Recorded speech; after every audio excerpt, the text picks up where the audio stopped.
although not all of us, going to the tap and switching it on and water comes out. All that goes into making that happen is pretty invisible until it doesn't happen. And, I think that the burden of the report is that we are at risk of that not happening. And many people whose water supply has deteriorated in every possible way know that to be true already. Everybody knows that we have a water problem just by virtue of our location and exacerbated by climate change. We in South Africa experience both of those problems, and as manifest in our water resources, very substantially. We now have an additional man-made, and in this particular instance, appropriate to say woman-made, a problem as well. And it's that part of the problem that we're, if you like, trying to address here. I have to say, every time I read the report, as I have had occasion to do on a number of times now, and I read what happened to the department governing our water resources during the tenure of Nomvula Mokonyane, I really truly want to throw up at the idea that even though she is no longer in cabinet, she still occupies high office in the governing party. But clearly that's not the only problem. And so what I'm going to do is ask Barbara Schreiner, who heads up the Water Integrity Network and who was previously Deputy Director General, I think, in the Department of Water Affairs in South Africa, who is going to take you through the report in some detail, and after that we'll engage in a Q&A and discussion of the substance of the report. So I repeat again, welcome everybody. Thanks for coming out, load shedding notwithstanding. We have a particularly good attendance from staff of Corruption Watch today, who otherwise faced the alternative of walking up 8 flights of stairs.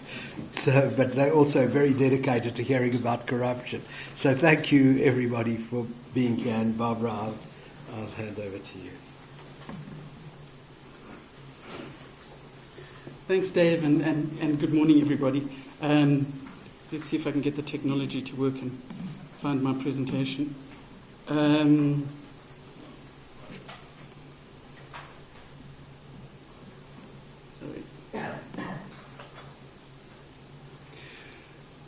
So as Dave mentioned, I'm heading up an organization called the Water Integrity Network, which is an NGO based in Berlin.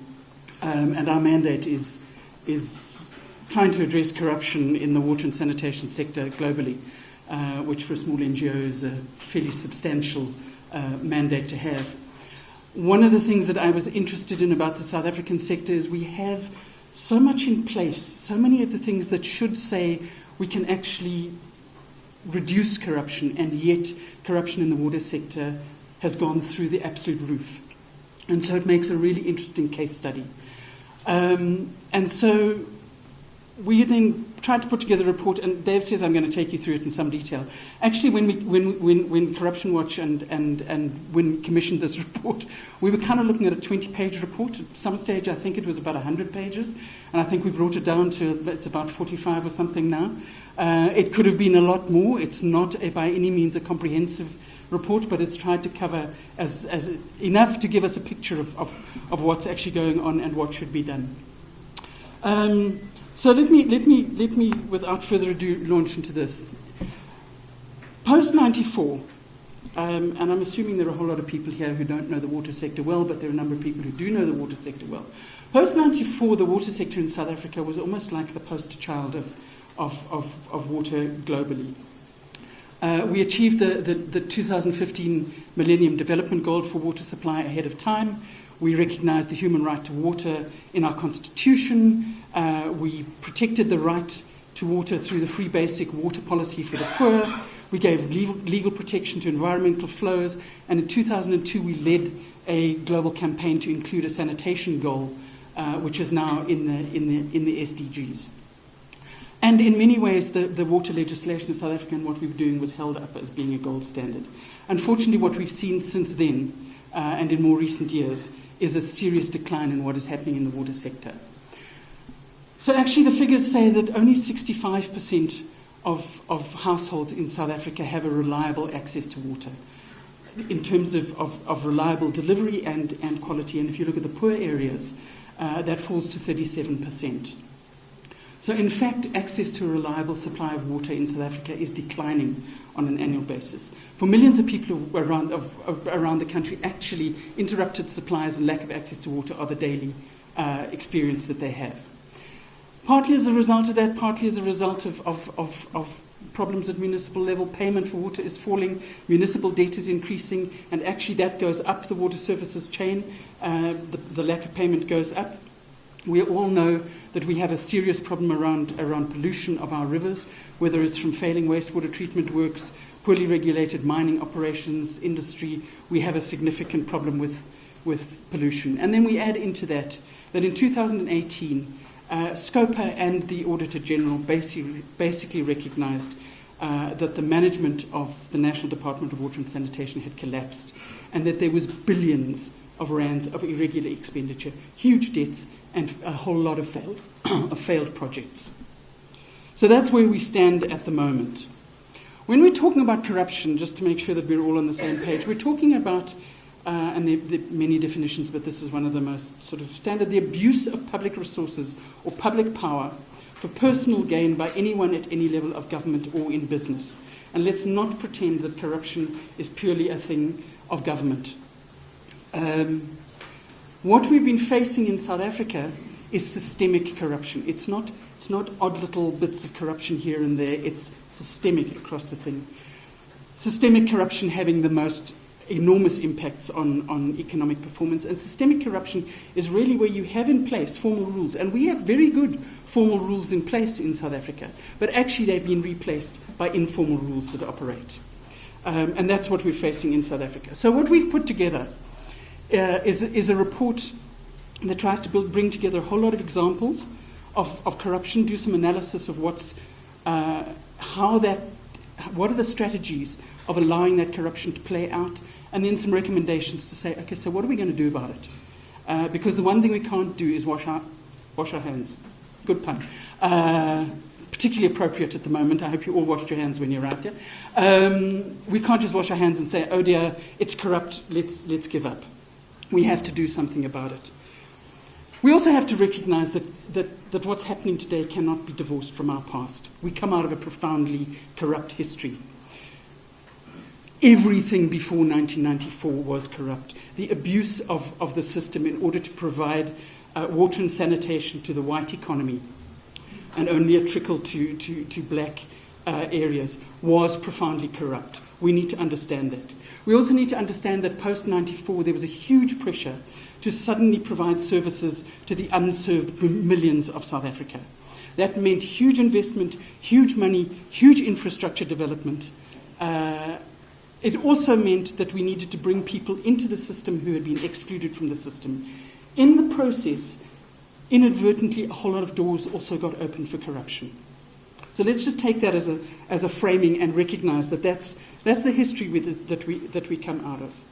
I also want to say that as Dave said, a lot of what we are putting on the table, we haven't gone and done sort of primary research. A lot of the information in this report has come out of work done by the media, the civil society, and government structures, in particularly the Auditor General, who have done some very useful investigations that have come out with some very useful results. So thank you very much to those who've done a whole lot of homework over years in order to inform what we have here. And I think just to reiterate what Dave was saying, we need to recognize that corruption is profoundly affecting the water security of the country. And the water security of the country profoundly affects our economic future, but it's also profoundly affecting the day-to-day experience of households. You know, if you don't have electricity, well, you can light a candle, or you can light a paraffin lamp or a paraffin stove. If you don't have clean and safe drinking water, particularly in a country where we have a lot of people with compromised immune systems. People actually get ill and ultimately people die. So we have a human right to water in our constitution. Corruption is undermining, it is violating the delivery of that human right, and we have to tackle corruption from that perspective. Just to say also that the water sector is very vulnerable to corruption, not least because it's a sector that is technically complex. There are large-scale infrastructure projects. Globally, infrastructure and construction is known to be a sector that is vulnerable to corruption. It needs high levels of investment, and very often it's operating almost as a monopoly in a particular area. We also have the situation, particularly in South Africa, where water is a finite and scarce resource. Competition for water is very high. So there are risks relating to how it's managed and how it's allocated. There are a number of institutions that need to be regulated. So we've got, how many municipalities, water services providers do we have in this country? 180 something. We have water boards, we have the department, all of which need to be regulated. But ultimately, this sector is particularly important because it is a human right and because it is a life and death issue. And that's why we need to take it on. So let's go into some of the examples, and you're all going to go home and read the report in great detail. And I can't go through all of the examples, and I can't go through even the examples in great detail, otherwise we'll still be here this afternoon. But let's start with the Giyani Water Project, which is probably the one that I would imagine that most people know fairly well what I'm talking about when I talk about this. This was the notion of taking... In 2009, there were issues of delivery of water in Giyani and the surrounding villages. There was a drought. The drought was used as the motivation for the development of a pipeline to provide water from Landoni Dam to Giyani. In 2009, it was a 247 million rand project. There was a whole lot of shenanigans that happened over the various time. But let's just say that by 2009, 2.5 billion had been spent. The department said that 10 billion was still required to complete the project. And the Auditor General's report is that of the 2.5 spent, 2.2 billion was irregular expenditure. And we will come back to the notion of irregular expenditure as a red flag for corruption. Okay, so that was the Giyani project, and the details of all of these projects, all of these examples are in the report. That's the infrastructure side. Let's talk about IT. It's another area where globally, I'm afraid, there's huge corruption risks. The Department of Water and Sanitation put in place a 5-year contract for close on R1 billion for software services from SAP. Despite the fact that the department already had unlimited licenses from SAP, neither the department's water trading entity, which is the infrastructure side of things, nor the water boards that were apparently going to be given these licenses had been consulted. There was advice from the CETA and from the CFO of the department not to do this. The money was not available, and yet it went ahead, and once again ruled by the Auditor General to be irregular expenditure. Clanwilliam Dam. Clanwilliam Dam, the opportunity exists to raise Clanwilliam Dam. Raising the dam will increase the yield by about 40% and has the potential to increase agriculture in the area and create in the region of 4,000 agricultural jobs in a country that is desperate for jobs. The project started in 2015, and the department has an internal infrastructure and construction branch, and they were going to do this. They started on it, and it was going to be an excellent chance for actually training up new people on a construction project, etc., until it was stopped by Minister Mokonyane, who then said it was going to be done by external contractors. And some fairly familiar names were mentioned about who the external contractors were going to be. Fortunately, Minister Nkwinti intervened and stopped that, and it went back to being an internal in-house project. Moving to the municipal level, because this is by no means only the department. This goes from the top right the way down. Let's look at Nelson Mandela Bay. Challenges around water supply. They had the potential for a pipeline, a 40-kilometre pipeline, to provide Orange River water to the necessary treatment works. But there was a group of people who were trying to, municipal officials and promoters, who wanted to promote a desalination plant. Infinitely more expensive. One has to ask, why was there a intention to promote something that was going to be much more expensive than a simpler and cheaper option? And that's, again, where the red flags for corruption immediately start going. Because one of the things we know in the corruption sector is that it drives things towards much more expensive options. Because quite simply, if you have a chance of a 10% payoff on a billion rand project, it's much nicer than a 10% payoff on a 1 million rand project. So corruption drives things towards inappropriate infrastructure. The tussle that was happening in Nelson Mandela Bay between the two options actually meant that any kind of development got postponed until actually the drought hit. And at the time that everybody was focused on Cape Town and going, oh, day zero in Cape Town, Nelson Mandela Bay was facing exactly the same problems and trying to reduce their water use. The drought caused job losses in industry and agriculture and was, as a direct result of decisions not having been taken in time because there were people who were trying to push inappropriate decisions in the area. Then let's go to the issue of tankers and toilets. And there's a quote here from Kanyiso Msomi in eThekwini, but this quote could come from municipalities all over the country. We hear that officials are cutting our water supply so that we will get water delivered by tankers. We hear that the officials are benefiting from the water tankers. There's a number of municipalities in which those allegations have been made, where the allegations being made of active sabotage by municipal officials, or by people connected to municipal officials, so that people who own tankers can get the contract to tanker in water and make a pot of money out of the municipality renting those paying for those tankers. Let me also say that I mean, it's one of the challenges of that is that tanker supply is A, intermittent, and B, there's very often very poor control over where those tankers are collecting their water and what the quality is of the water that is being provided to people. So there are a number of areas in which the tankering in of water is a problem. Then on the toilet side, we look at Ekurhuleni that for some reason cancelled a contract that was already in place for the provision of toilets and informal settlements and put it out to a whole number of small-scale providers, some of whom did not actually have the capacity to provide toilets. So what they did was they then subcontracted to the people who had been providing the toilets. Again, red flags that get raised. Sorry. How do I go up a page again? So essentially, if we're looking at the kind of strategies that are being used for corruption, in our analysis, they fall into three kind of major boxes. And the one is the manipulation of procurement and operational processes. The other is around trying to influence policy and regulatory decisions. And the other one is actually taking control of the decision-making sites in institutions.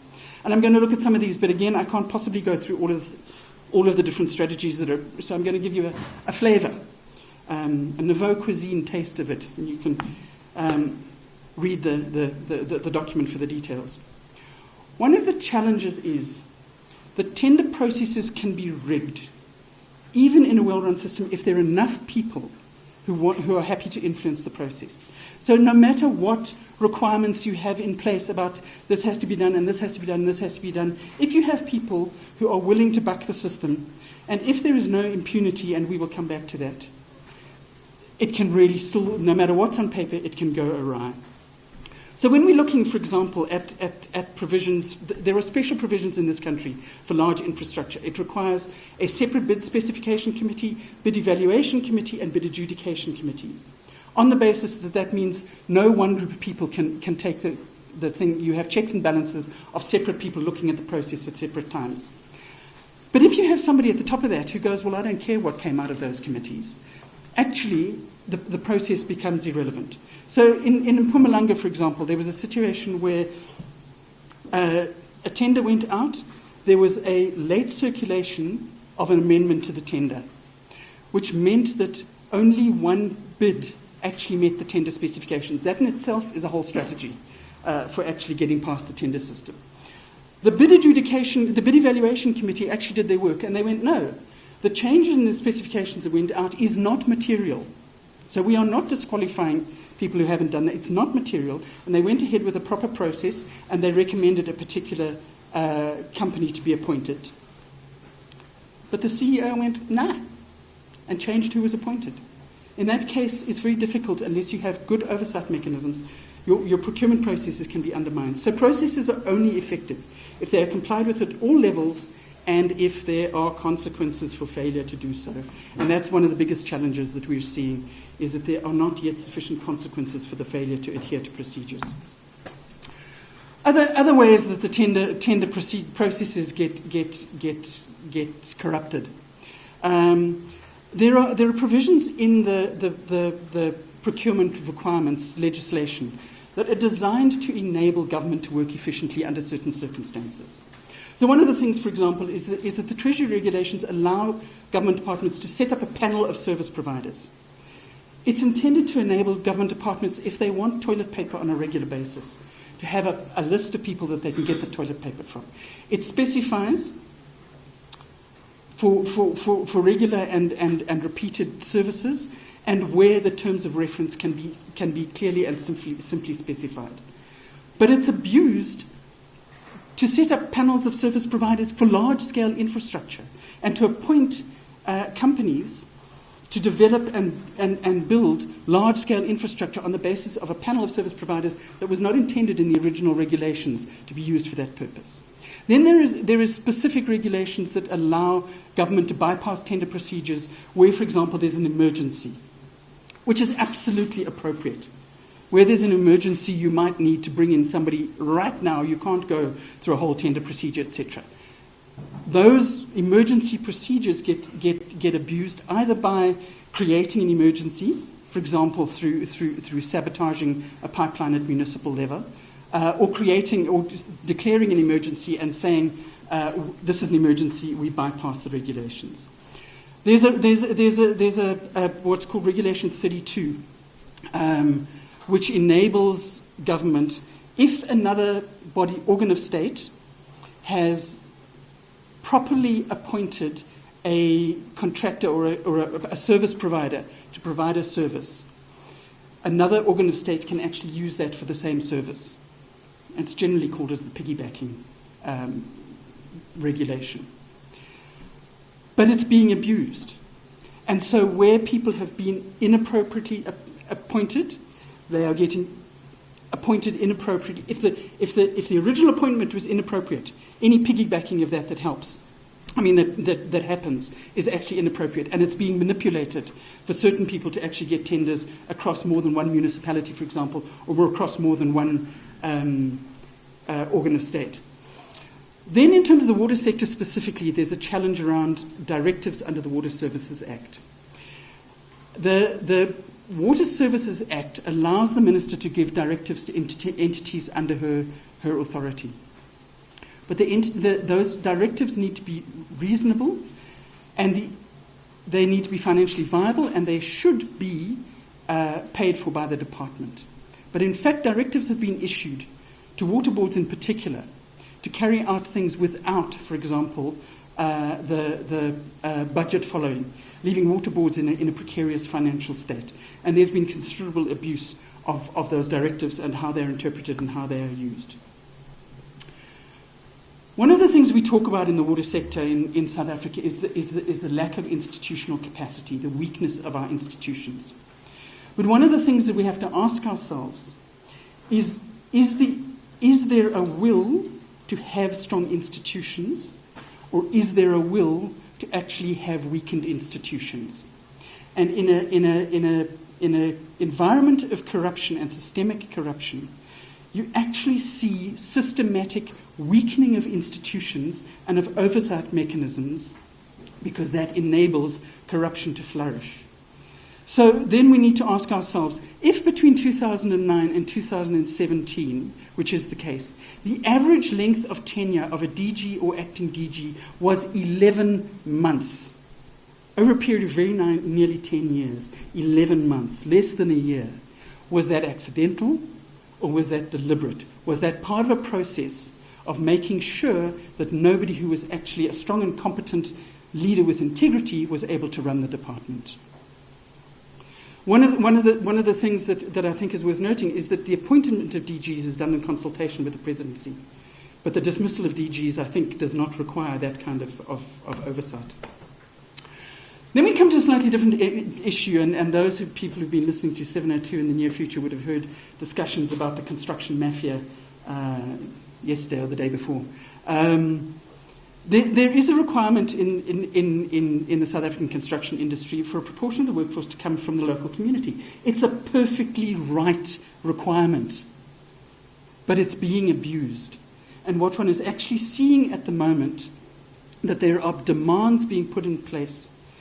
It's essentially almost amounting to protection rackets, and the construction industry in South Africa is extremely concerned that there are construction rackets. I mean, mafias operating, demanding part of the contracts, not necessarily in the interests of the local community, but in the interests of particular groupings at local level. So it's increasingly common that demands are being made for extra allocation of funds to community components without them necessarily being community components.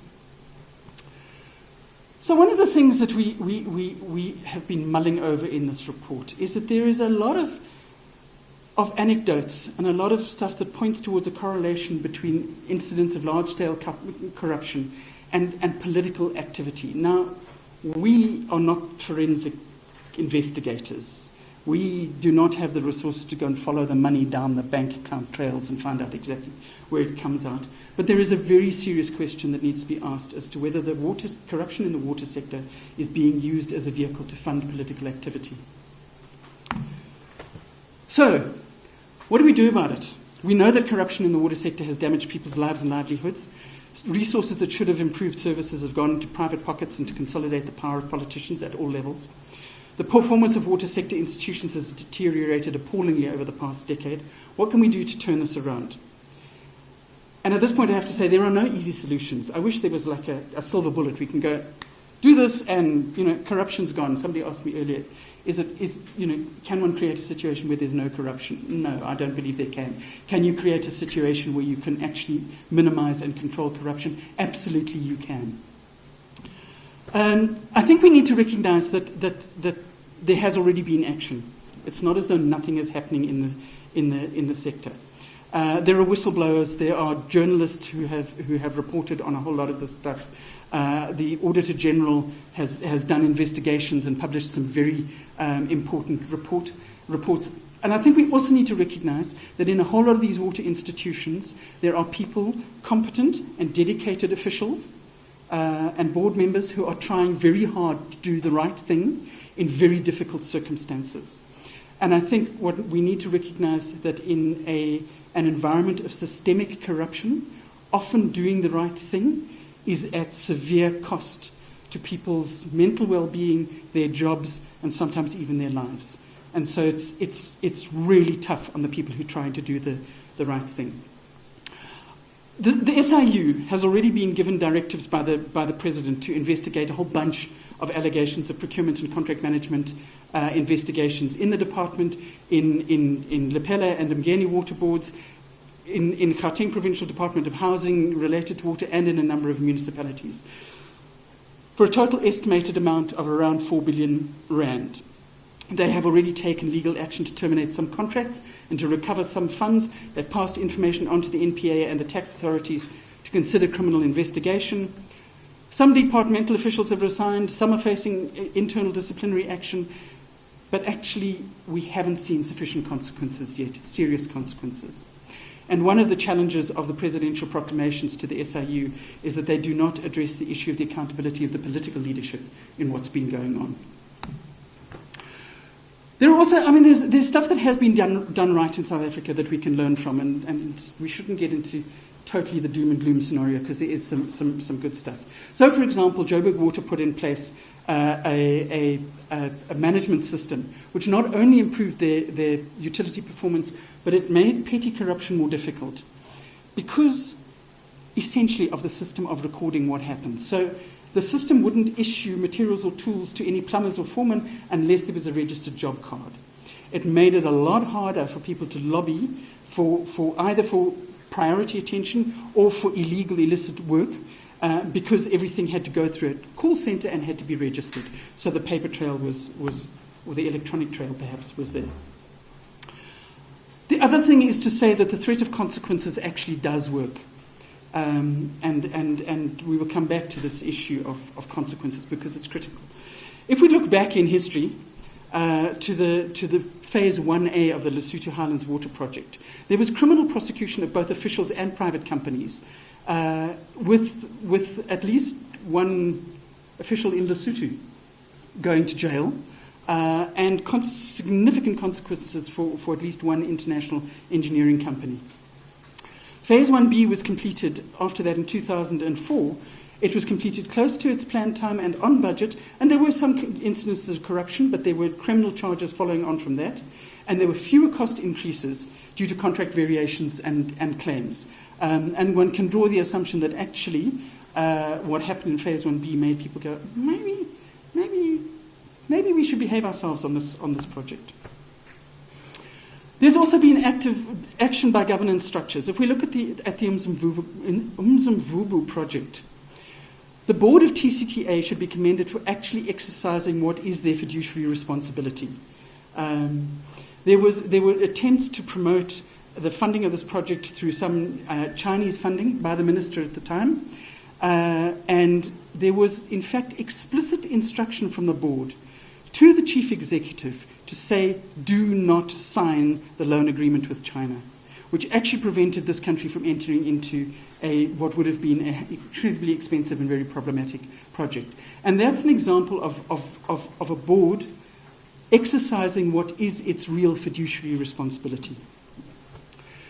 Then there's the kind of thing that happens where there's pressure from external institutions. So there was an effort by the minister to amalgamate the Mhlutuzi and Mngeni water boards, which was seen as being problematic because there was a certain chairperson of the Mhlutuzi Water Board who was then apparently, rumour had it, going to become the chairperson of the merged boards, and there were some challenges, some concerns raised around that. The financial institutions who held Mngeni water board bonds essentially were concerned about the security of their investments, based on the fact that there was no substantive business case for the merger or assessment of the financial consequences, and the message came through from them was very clear. If proper governance is not in place, business will not fund water projects. So that helps to create the environment that says we need proper governance, we need clean governance, otherwise we're not going to be able to go ahead. So now we come to some of the recommendations that we put on the table, and again, I'm not going through absolutely everything. I'm going to highlight some of the critical recommendations that we think might be useful in trying to shift things in the water sector in South Africa at the moment. The first thing is that we have to end impunity.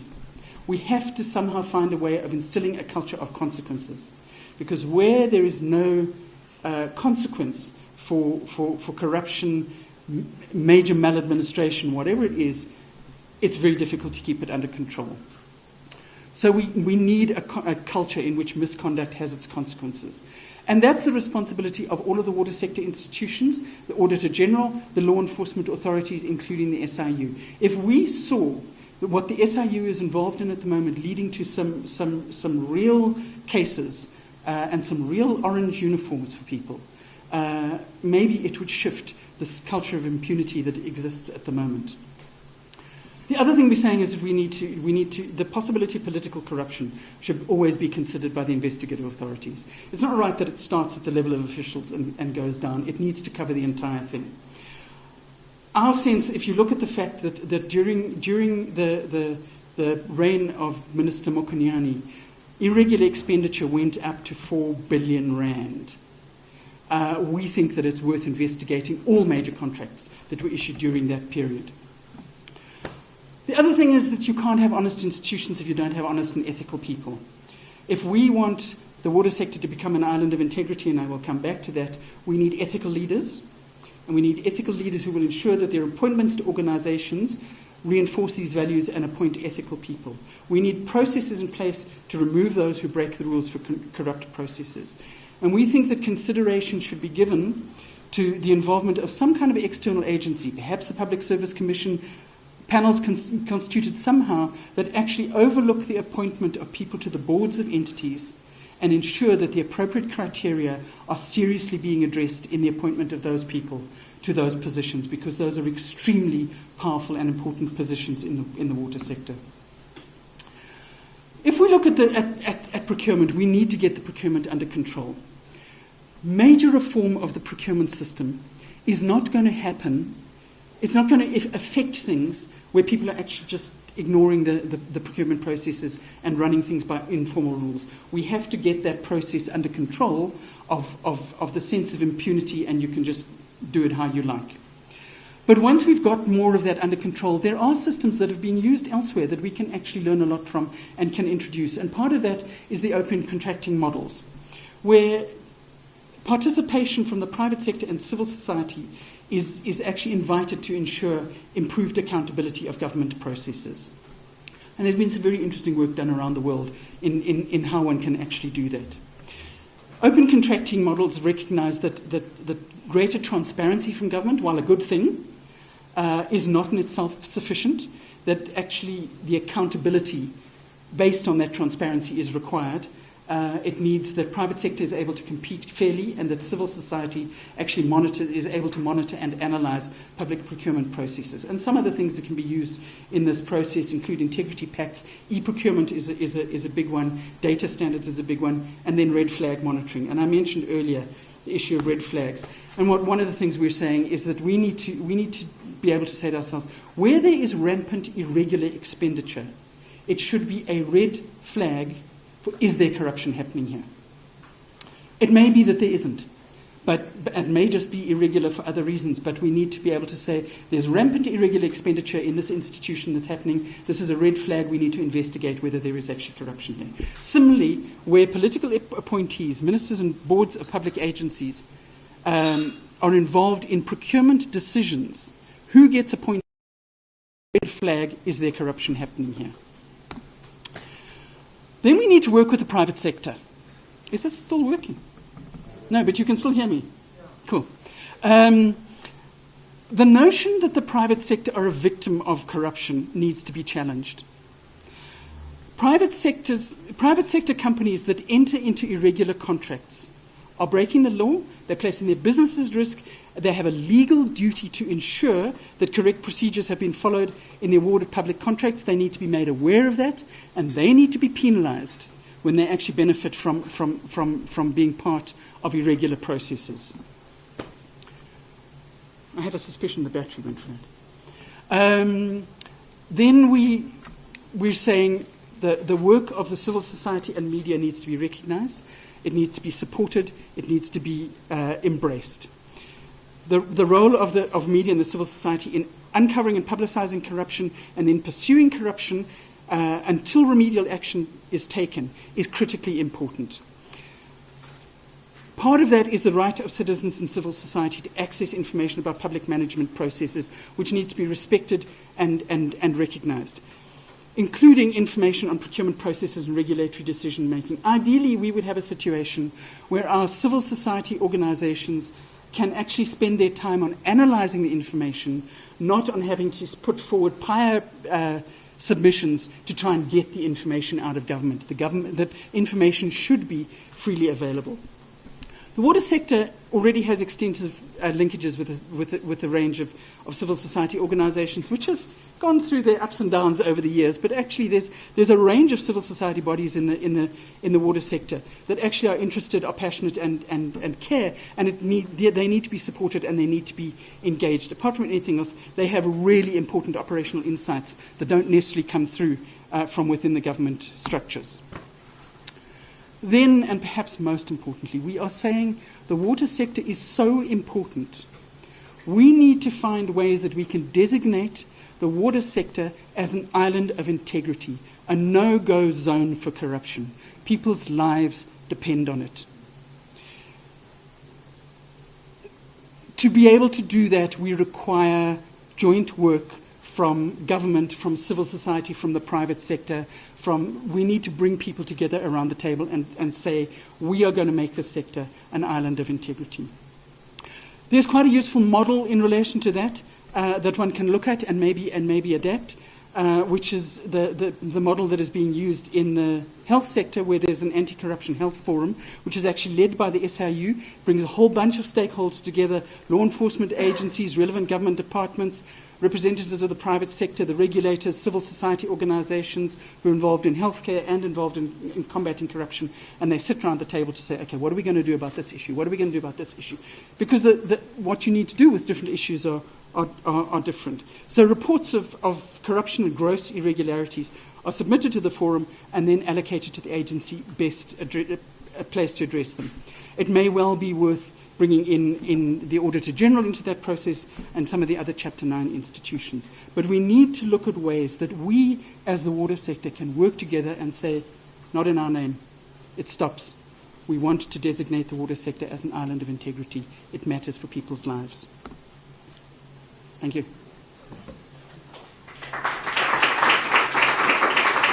Well, thank you, Barbara.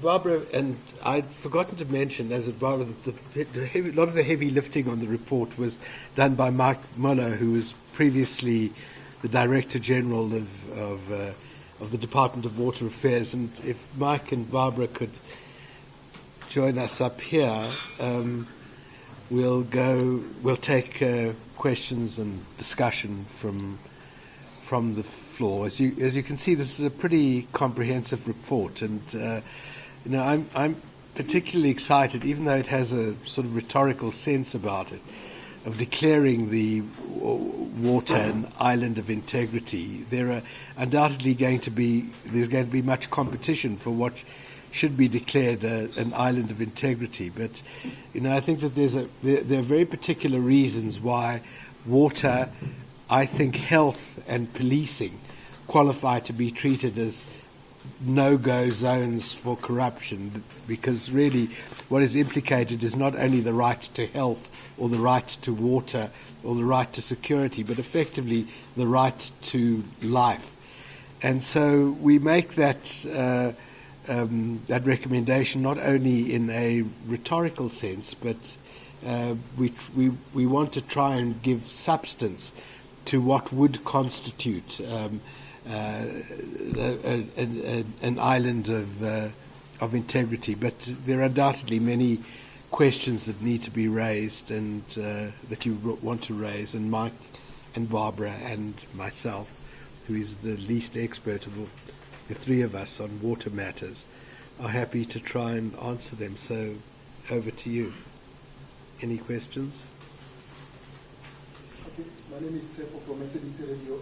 Barbara, I know that irregular expenditure doesn't mean corruption. Might mean that maybe certain processes were not followed. The 4 billion rand irregular expenditure by the water and sanitation. Excuse my ignorance, but what did the Auditor General found that that you feel that there's corruption in that? Yeah. Mike, do you want to respond to that? And you need to come and stand here. Okay, do we want to take a number or do we want to go one at a time? Maybe take a couple of questions. Is there another? What I'd like to know, what happens to the report now? Does it go through? Where does it go from here? Yeah, sure, we'll come to them. Anything else? There you go. Graham Rognama from Easy News and Sport.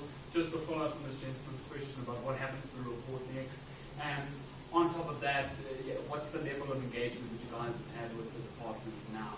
Has it been better? Or is it still as bad as what it was? Mike? Okay, the easy one is the 4 billion irregular. A great deal of that was money that had not been budgeted for, going to projects that had therefore not actually formally been approved. We didn't mention in the examples the war on leaks, for example. Very important activity, reduce water losses, but if you're going to spend 3 billion on training people, good idea to show how they're going to be deployed, but also a very good idea to budget for the stipends they're going to get. And that wasn't budgeted. Now, that's clearly irregular. It was money taken that was intended for other purposes. It was spent on a purpose which hadn't been authorized, and that's a good example of irregular expenditure. We could give you some more, but I think that one is at least 2 billion, and it gives you an indication. I think the other one, what can, goes can next? can I just say something about that? I mean, irregular expenditure effectively means that the rules have not been followed in procuring goods and services for government. It doesn't mean necessarily that there was corruption involved. There may have been poor administration involved.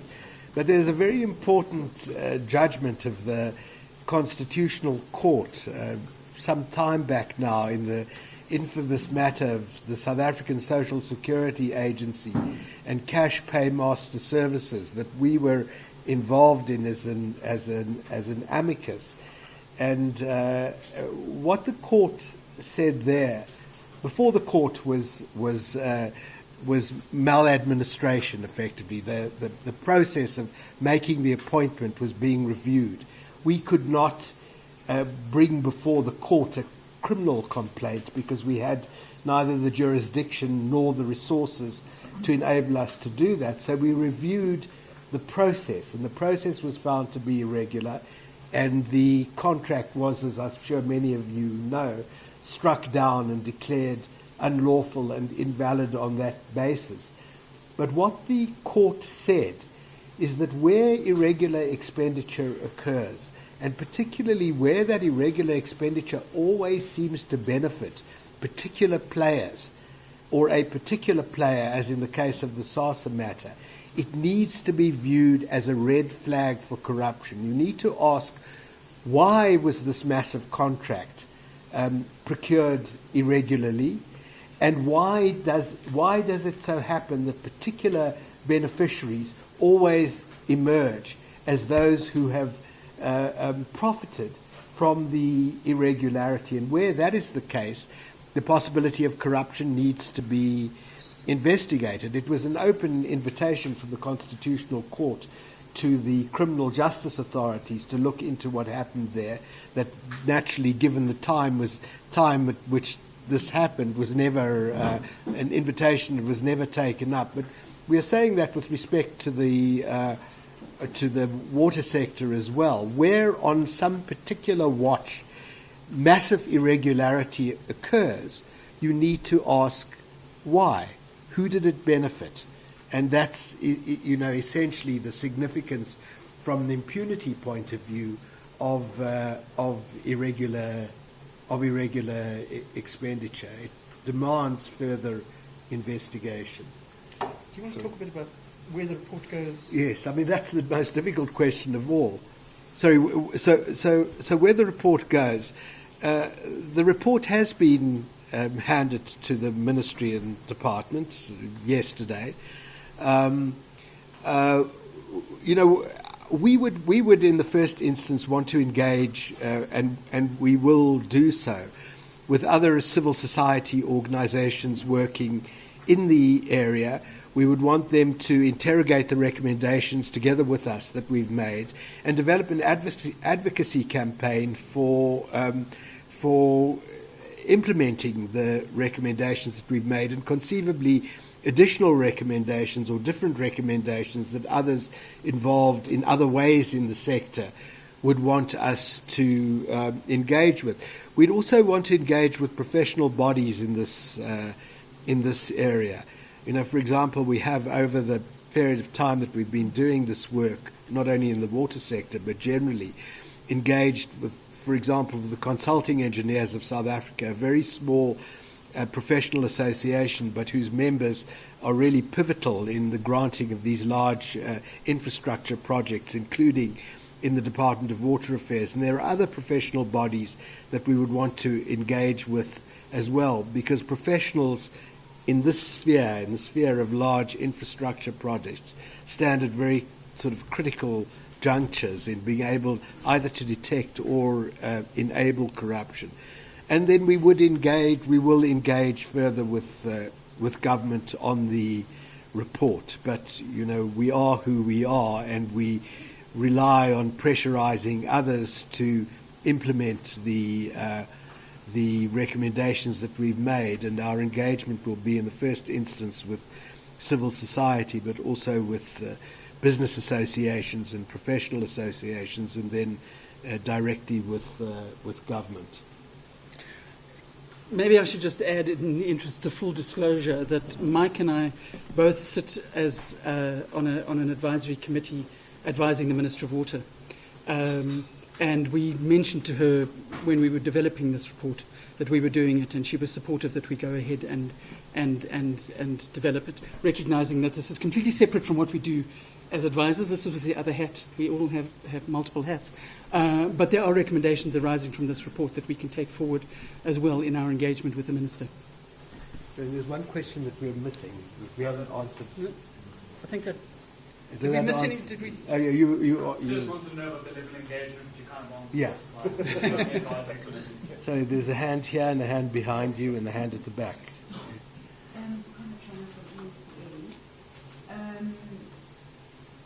Which periods did you do the investigation in? For how long did you do this time frame? Who was interviewed? How was the data gathered? And then my second question was, we don't have the full report here in front of us, but what would you say are the key findings? Or what are the most damning findings of this? Sure. Yeah. There you go, behind you. I suppose my question is related to my name is Mark, from the SABC. What impact have you seen on the ground when you do investigation? What especially Regarding? Residents. Residents, yeah. And then it's the back.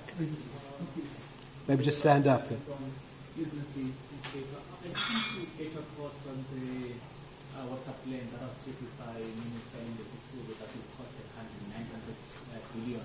I mean, it's been reported that some colleagues do not support it, they feel that it's hard, it's costly, and that it's inadequate. What's your take on that? And do you really believe that it's the best option of doing it if you think basically address the country's water plan?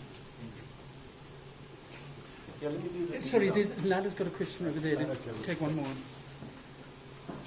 just wondering, in terms of the part of the report that's dealing with institutional strengthening or the perceived lack of capacity because of institutional sickness to prevent this from happening, I didn't hear, and I'm wondering if in the report we touch on it, the demise of regulation within the Department of Water Affairs. We got disappeared. And that it's always been a tricky part of the Department of Water Affairs engagement, and what has been the observations about that being a key factor that contributed to Let me start by doing the nice, interesting question, the detail. What did we do and how long did it take? And who did we talk to? I've been a player in this sector since well before '94, so I've got to be very careful.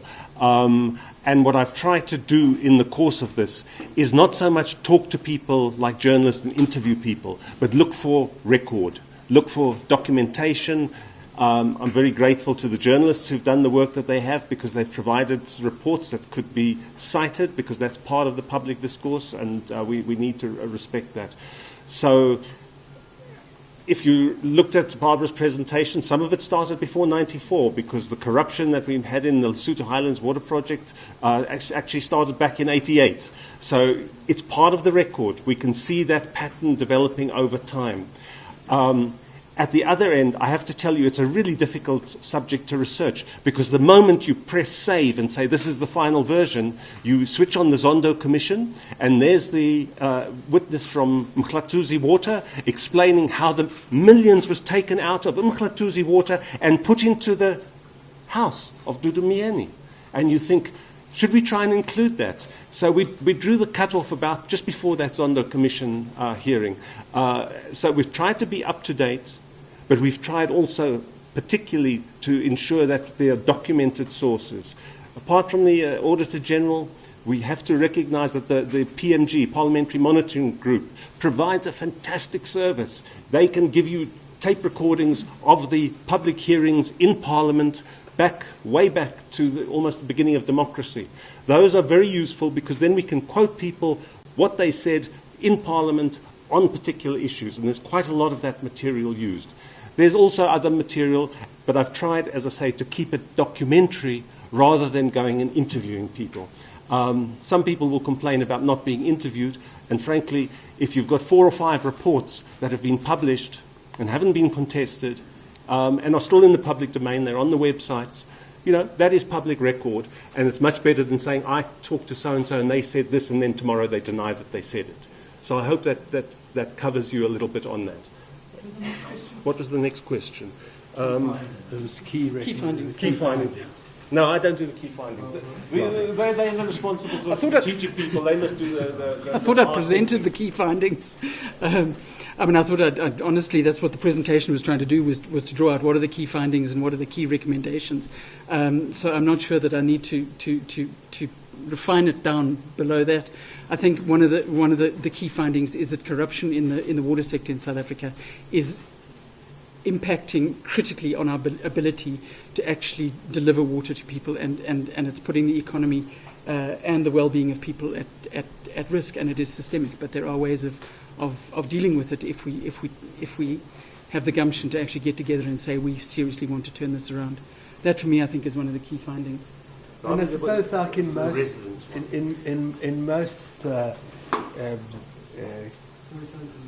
most projects involving large infrastructure spend, a key finding, which is not rocket science, is that it's in the area of procurement that the system is most vulnerable to corruption. So a lot of the anxiety and the concern is around procurement in this sector. But then there are other areas of procurement that are not about big dams and big pipelines. They are about portable toilets and tank and water tankers. I mean, I recall vividly that when we opened our doors, one of the first reports that we got was from a large hospital in Limpopo that had not had a reliable water supply for years and years and years. And the reservoir that was to feed the hospital was not very far away, but that the pipelines that connected to the hospital were non-existent. They had been sabotaged, and they remained sabotaged for years and years. And the beneficiaries of that were a company supplying tankered water. So, Barbara has outlined that, and that's contained in the report. I mean, interestingly, it was the subject of a lengthy report in the New York Times a couple of weeks ago, not about South Africa, but about the water sector generally. So these patterns are evident elsewhere, and lessons can be learnt from them. But it's procurement, essentially, that a lot of the focus of the recommendations hinges around. And then, then obviously the more detailed recommendations, like, for example, the recommendation to investigate all large contracts that were awarded during Nomvulo Mokonyane's tenure as minister, is a particular recommendation that we're interested in. And then at the larger end of the spectrum, this notion of what is an island of integrity. It's one in which special attention is given to who the minister is and who the leading officials are, where the law enforcement authorities pay particular attention, where oversight over procurement contracts is particularly strong.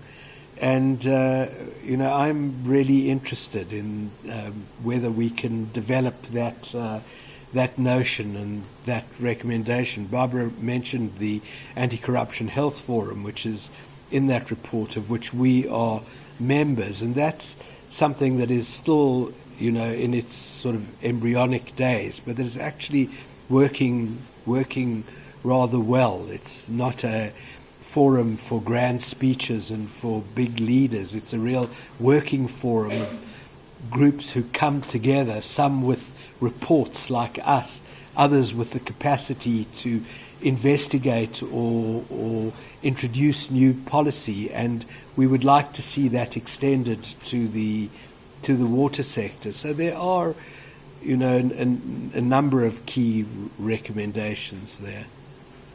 So there was a... We're coming to it. Don't worry. It's a couple of ones. Was the SABC, Mhlangu, talked about impact on residents? Who was it? Yeah. Okay, right. Let's be very clear. You know, every now and again there's a panic about water cuts in Joburg, and for 4 hours there's no water and everyone goes crazy, and so do the journalists, I have to say. What they always forget is that right across the country there are hundreds of thousands and millions of people who, when they go to the tap and open the tap, the water doesn't come out. So the kind of corruption that we're talking about, particularly at the municipal level, where services fail, actually is the cause of people going to taps, opening them, and finding that there's no water there. And you know, because every time you broadcast or report a story like that, people from home will phone up and say, why don't you talk about us? Why are you talking about these Lanis in Joburg? And we need to remember that the impact of this corruption is actually first and foremost on poor people who are far away and out of sight, rather than us sitting in the cities here. And I think it's very important to refer to that. And I think that just helps. Somebody said, just summarize the finding. You know, what is the finding?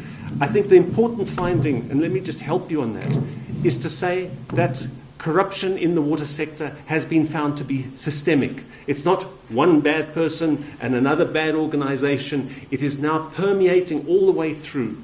And one example that we give of this, some consultants, if they get a job for an organization, they will offer to pay 10% bribe even if they're not asked for it. And we give examples of that.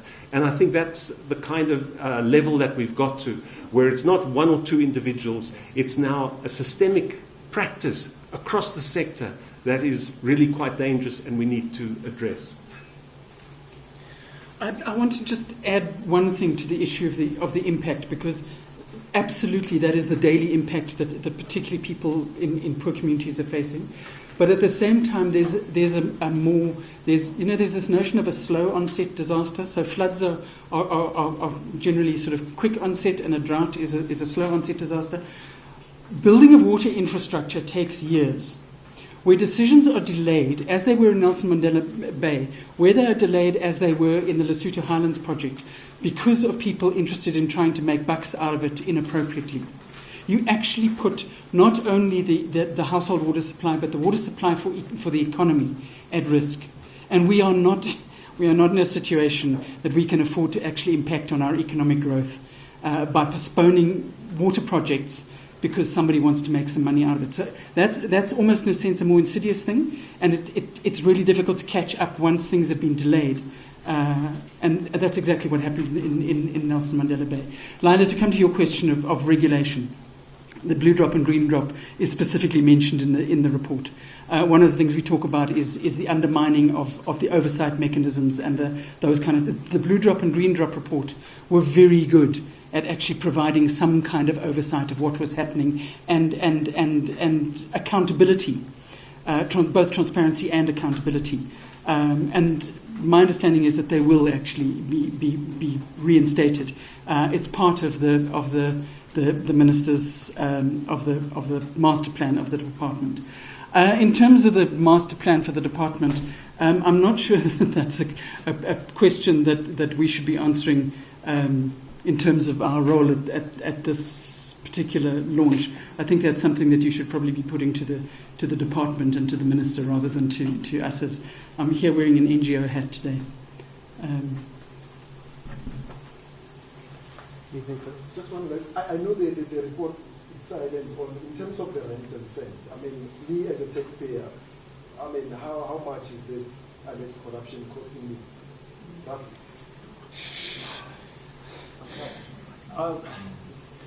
You've got the figure from the Auditor General, okay? So let's start with 4 billion, okay?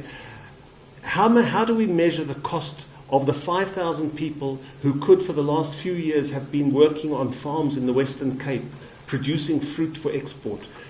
5,000 people's wages. Now, that's a cost immediately of corruption on one project. You work it out. 5 years, 5,000 people, no jobs. Okay, that's what we've lost. We could say the same in Tsanin, where the dam is at 50% level. Tsanin, there's a huge avocado market out in the world. We're not getting the products there because there isn't the water to irrigate. So it's, we can look at the big irregular expenditure. We could look at Nelson Mandela Bay, where the Chamber of Business said, we are closing down workplaces because of the water shortage. Or the Astral Chicken example. Or we could, we could go to the the Astral Chickens out in Standerton, Lekwa. So we can talk about the money, but perhaps what we're missing when we talk about the money is just how much damage is being done to the economy, to people's pockets, and to the taxpayers. So if one project loses 4 billion, I would say we could perfectly happily multiply that by 10, and maybe we could sit down and we could run through this. But I've just given you a few examples. And for instance, what happened when Cape Town ran out of water? They reckon they lost 2 billion in tourism revenue. And we're sitting here at risk in Gauteng for the next 5 years of not quite looking like Cape Town, but in the next 5 years, if there's a drought, we will have to cut back on economic activity and social activity in the whole Gauteng and Vaal River system. Now we're talking tens of billions. So this is big money we're talking about. It might not look like a big budget, but the economic impact is huge. Anything more here? And two there. Representing SAICI, the water sector. I've been in the water sector for 30 years. I've seen a lot of things. But I see that the biggest challenge, and I think that you've highlighted it, Barbara, is the supply chain process, the procurement process. That's the origin. And that's the origin of opportunity for corruption. So what I've seen over the last couple of years, the last 15, 20 years, is that maybe the professionals haven't been involved enough in the supply chain process. The engineers, the technocrats, the people that understand what is delivered, the technical side of the solution. And you see the procurement guys taking over the role of deciding who must they award which projects and who should be involved in which projects, which are sometimes not professional people being appointed. It's people that don't have capability, don't have capacity, they're only connected. The only reason they get the job is because they're connected. So that's why you get 10 billion rand spent, nothing to show. The question is, your report, the highlighting of the procurement process, the supply chain side of it, how critical is that, and how do you raise that at the levels of decision making? I don't think it's just the water sector. I think it's wider than that, the water sector in particular. What I've heard from colleagues and friends that have been in the water sector for many years is that technical people don't have any say anymore in any procurement. So is that a real challenge, and how do we address that? There's a question behind. There you are. Yeah? Yeah, Mike, I believe you addressed the issue of water quality. Because from what from the presentation, you seem to worry more about corruption and how does corruption affect quality of the product supply. Another question is on, you talk about water tankers in KZN, but the statistics South Africa actually make mention to water vendors and tankers. How to deal with the two? So there's one more there. Water is a natural resource and it should fall under the laws governing natural resources. The city of Joburg, for instance, allows developers to develop, and then water gets stolen during that process for illegal water connections. Does your report cover the fact that if a municipality finds the theft of water, is it covered by local law or is it covered by national law?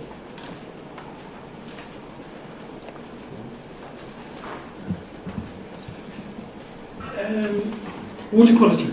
Sorry, my brain's trying to think about three questions simultaneously and it doesn't work. Water quality is part of the issue of reliability of supply, because reliability of supply talks about a sufficient supply of an appropriate quality. Quality suffers hugely in the same process. There's two elements to quality. The one is what comes out of the tap, and we've always read the stories about when people turn on the tap and what's coming out is brown. So the issue of quality is right in the mix with the issue of reliability of supply. But the other is the issue of pollution of our rivers, and to what extent the regulation of pollution is actually under control. And we don't go into a massive amount of detail around that kind of pollution issue. We want to take on the water tankers, and the question around the water tankers was the difference between vendors and tankers. Stats South Africa, it's another organisation we should always remember is a very important source of data. So, the statement that we make right at the beginning, which says the reliability of water supply is declining, that comes from Stats South Africa every year visiting 50,000 households and asking, amongst other things, is your water supply still reliable? And they report back on that.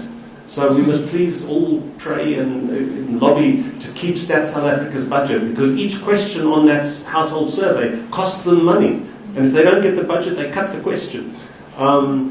They tend to treat vendors who are private suppliers and tankers as the same thing. That's what, as I recall the question, that's what it asks. And it's an important question. It's quite a small proportion usually, but it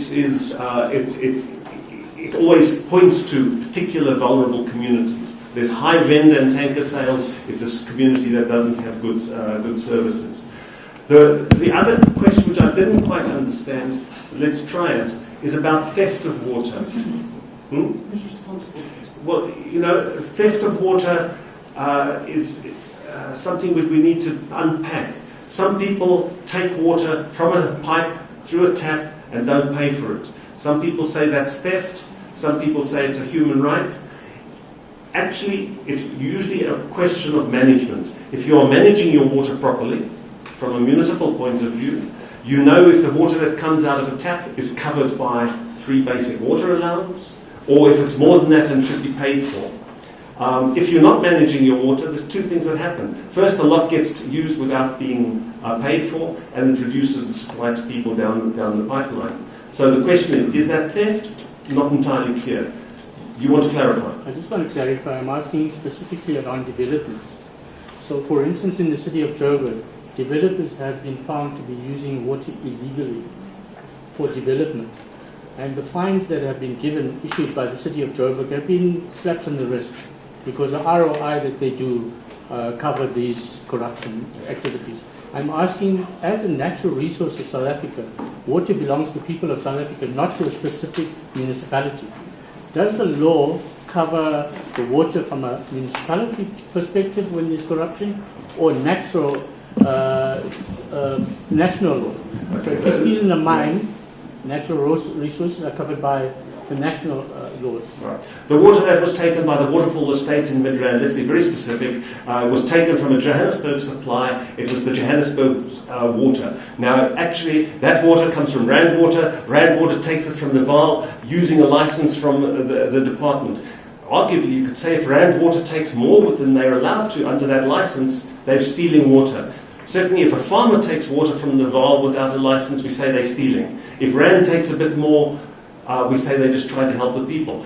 But what you're talking about, theft of water from an urban supply, is the municipality's responsibility.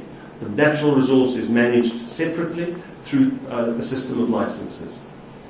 But let's not go into a water law discussion here. We could be here tomorrow as well.